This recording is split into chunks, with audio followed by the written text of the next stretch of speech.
जारी करके बंद करवा देना है, चाहे कोई बंद है चाहे मर जाए, हमें क्या कर सकता है।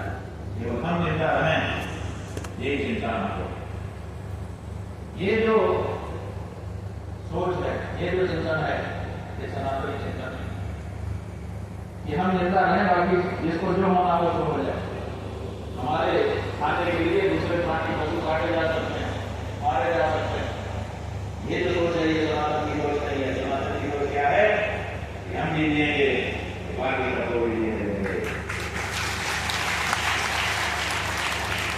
इसलिए भूतेभ्य से ये कहना था, जिसको जितने की जरूरत है, किसी को इतना की जरूरत है, आदि को एक मन की जरूरत है, तो सनातनी क्या करेगा?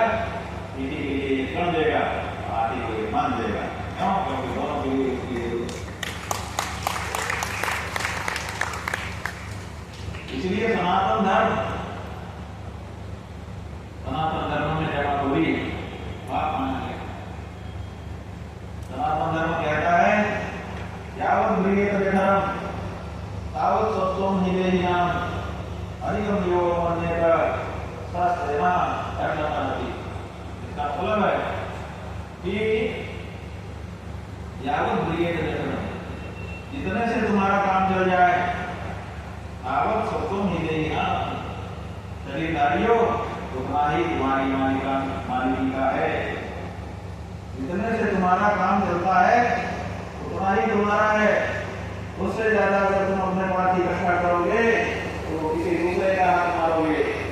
इसलिए दूसरे का हाथ मारने वाला चोर होता है, डकैत होता है, उसको बड़ी दंड भगवान की तरफ से दिया जाता है।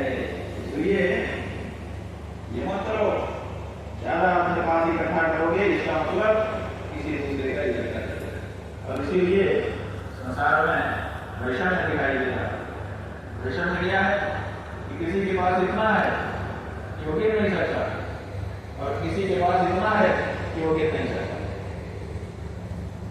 मतलब किसी के पास इतना ज्यादा है कि गिरना चाहे तो नहीं गिर सकता, और किसी के पास इतना कम है कि वो गिरना भी चाहे तो क्या गिरेगा। सामने एक सिक्का पड़ा है, क्या गिरोगे?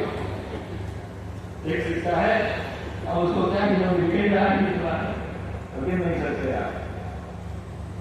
ये जो वैषम्य है ये क्यों है?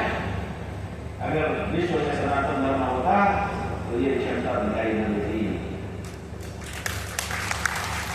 नेता लोग आपके सामने आकर के भाषण देके चले जा रहे हैं कि सनातन धर्म में विषमता है, सनातन धर्म। अभी एक पत्रकार लोग पूछ रहे हैं, कोई नेता है महाराष्ट्र, उन्होंने कहा है कि सनातन धर्म में विषमता है, विभाजन है। कहाँ विभाजन है?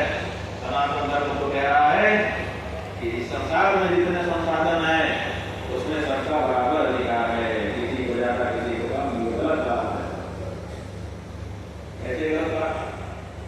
आप इसको शास्त्र के वाक्यों से तो देख ही रहे हैं, इसको तर्क के बल पर भी जरा देखिए। तर्क क्या है? तर्क ये है कि हमारे यहाँ कानून है कि पिता की संपत्ति में संतान का अधिकार होता है। तो पिता की संपत्ति जितनी होगी उसमें संतानों के बीच में बराबरी बढ़ जाएगी। 5 एकड़ जमीन वाला जो पिता है, अगर उसका एक बेटा है तो उसको 5 एकड़ मिलेगी। अगर उसके 2 बेटे हैं तो 2.5 एकड़ मिलेगी। अगर उसके 4 बेटे हैं तो 1.25 एकड़ मिलेगी। यही ना है? इसका मतलब सबका बराबर अधिकार। तो ये जो संसार है ना, ये संसार परम पिता का। हमारे पिता के तो 5 एकड़ है, इनके पिता का 10 एकड़ है, इनके पिता का 20 एकड़ है, लेकिन परम पिता का जितने एकड़ है सब के सब उसी के हैं। सब संपत्ति रघुपति की जाएगी, सारी संपत्ति परमात्मा की है। अब जब सारी धरती उसी की है तो इसका मतलब हमारे परम पिता की है। और जब परम पिता की है तो हमारा भी पिता है, इनका भी, सबका परम पिता है।